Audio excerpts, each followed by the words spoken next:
Hello नमस्ते सम्पूर्णमा।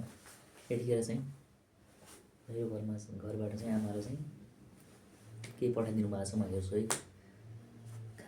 खानेकुरा होला, साग भनेपछि दाल चाल होला सायद के होला। म एकछिन यो खोलेर तपाईँलाई देखाउँछु है गाइजहरू, के रहेछ यसमा बुझ्न परेगा।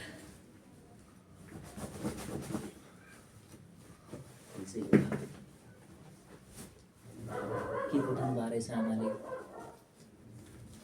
मलाई स्पेसली आचार साचार बनाउँथ्यो। धेरै त पठाउनु भएन, आचार साचार होला सबै। एउटा आचार अनि भटमास सिरुडा, तिनवटा चिज हो। के छ भन्ने कुरा हो चाहिँ बोल्नु पऱ्यो। 3-4 दिन भयो कि लिएको, कामको व्यस्तताले अलिकति बिजी नै थियो नि त, अनि पुग्न पाएको थिएन। भोलि फुटे जस्तो छ। के रहेछ ए यो के रहेछ यो पुरै तेलसेल त हो भने त तेलै छ त्यहाँ के फुटे जस्तो छ। लगाएछ यो चाहिँ खुर्सानी रहेछ। खुर्सानी सुकिसकेको रहेछ यार। सुकिया खुर्सानी पठाउनु भयो होला सायद। खुर्सानी किन्नु परेन, 2-3 महिनासम्मको लागि किन्नु परेन। त्यसपछि के आयो यो चाहिँ यो यार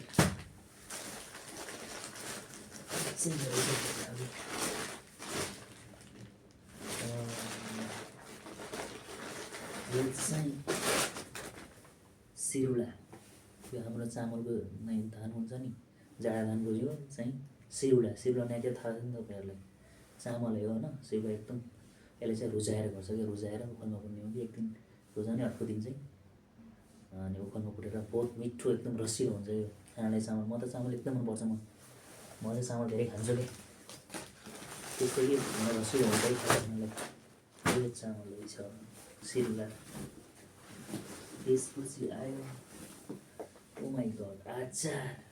ओ माई गड अचार आएको रहेछ त।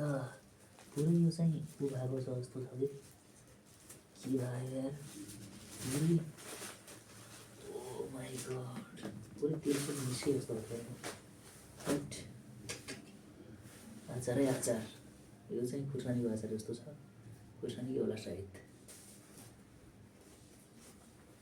खुर्सानीको अचार। यसमा चाहिँ आमाले तेल हाल्नु भन्नुभएको थियो, तेल हाल्छु होला अहिले। यो चाहिँ खुर्सानीको अचार आयो है गाई चाहिँ।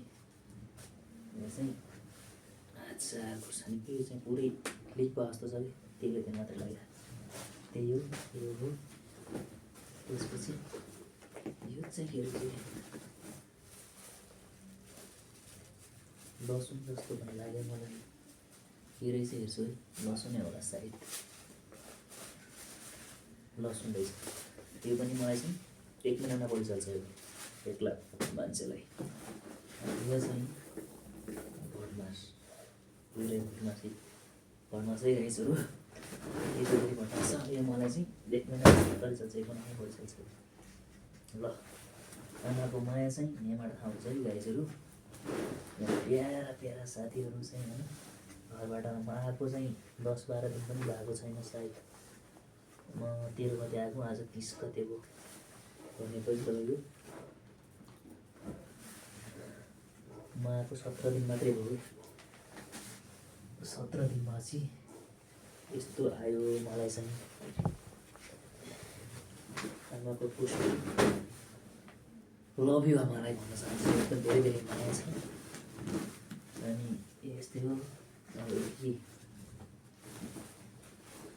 भटमासबाट चाहिँ के चाहियो कि अब चाहिएन नि त भटमास। यति त फेरि भटमास है। अनि आइसकेको सामानहरू देख्न सक्नुहुन्छ, यो अचार। अनि यति भयो चाहिँ पुग्यो नि त मलाई। त्यही हो, धेरै धेरै माया छ आमालाई, धेरै सम्झना छ। यति मिठो कोसेली आमाको हातबाट आमाले पठाइदिनु भएको छ। धेरै धेरै सम्झेको छु। फ्यामिली सबैले, आमालाई मात्रै होइन सबैलाई, मेरो फ्यामिली जति नै हुनुहुन्छ, अङ्कल आन्टी ठुलो सबैलाई सम्झेको छु। बहिनी भाइ बिना सबैलाई लभ यु अल।